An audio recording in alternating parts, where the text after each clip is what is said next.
السلام علیکم عزیز طلبہ و طالبات، میں آپ سب کو مون لائٹ انٹرنیشنل پبلشر کے ڈیجیٹل تعلیمی پلیٹ فارم پر خوش آمدید کہتی ہوں۔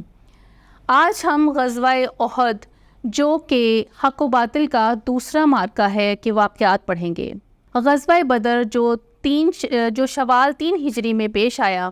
اس غزوے کے لیے کفار مکہ ایک منظم طریقے سے مسلمانوں پر حملہ آور ہونا چاہتے تھے۔ اس دفعہ انہوں نے پہلے سے زیادہ اچھے طریقے سے تیاری کی اور اپنے تجارتی منافع کا زیادہ تر حصہ جو ہے وہ اس جنگ کی تیاری میں لگا دیا۔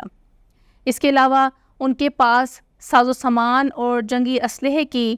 کثرت موجود تھی۔ ان کے ساتھ شعراء اور خواتین جو ان کا جوش بڑھانے کے لیے وہ موجود تھیں۔ جب نبی کریم صلی اللہ علیہ وآلہ وسلم کو ان کی آمد کی خبر ملی، جو کہ وہ کفار مکہ کا وہ لشکر جو 3000 افراد پر مشتمل تھا، نبی کریم صلی اللہ علیہ وآلہ وسلم نے اصحاب کو جمع کیا اور ان سے مشورہ لیا کہ جنگ جو ہے وہ مدینے کے اندر رہ کے لڑی جائے یا باہر جایا جائے۔ تو نبی کریم صلی اللہ علیہ وآلہ وسلم کی ذاتی رائے یہ تھی کہ مدینے کے اندر رہ کر جنگ لڑی جائے، کیونکہ مدینہ والے اور مسلمان مدینے کے پیچ و خم کو قریش مکہ کی نسبت زیادہ جانتے تھے، لیکن کچھ نوجوان صحابہ کرام نے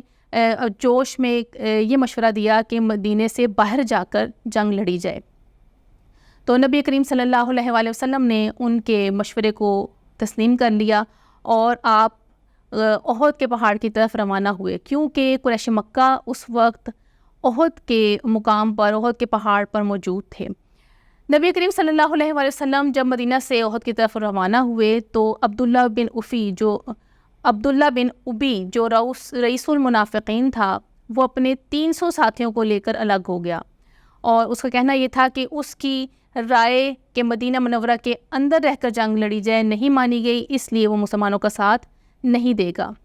دراصل یہودی قریش مکہ کے ساتھ ملے ہوئے تھے اور منافقین بھی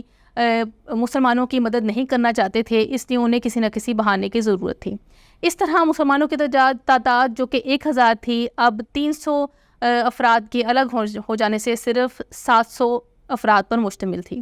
نبی کریم صلی اللہ علیہ وآلہ وسلم احد کے مقام پر پہنچے اور وہاں پر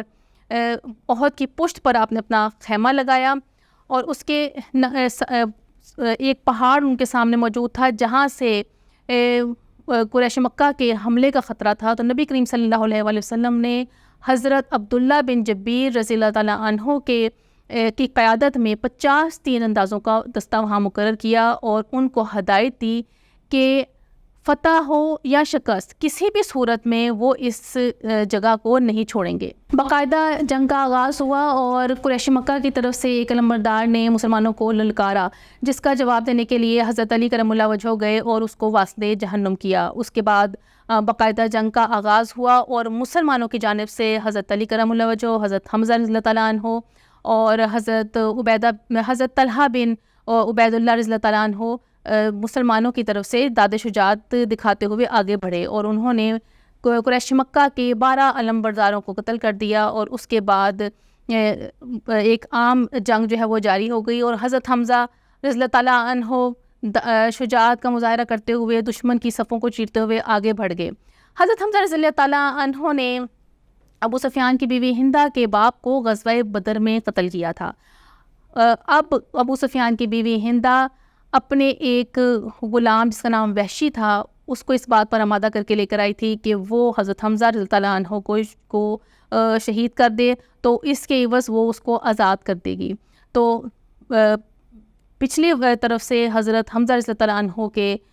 پچھلی طرف سے وحشی نے حملہ کیا اور حضرت حمزہ رضی اللہ تعالیٰ عنہ کو شہید کر دیا، اور ابو سفیان کی بیوی ہندہ نے انتقام کے جذبے سے لبریز ہو کر حضرت حمزہ رضی اللہ تعالیٰ عنہ کے کلیجے کو چبایا۔ آج کے لیکچر کے لیے اتنی ہی معلومات، اگلے لیکچر میں مزید معلومات کے ساتھ۔ اللہ حافظ۔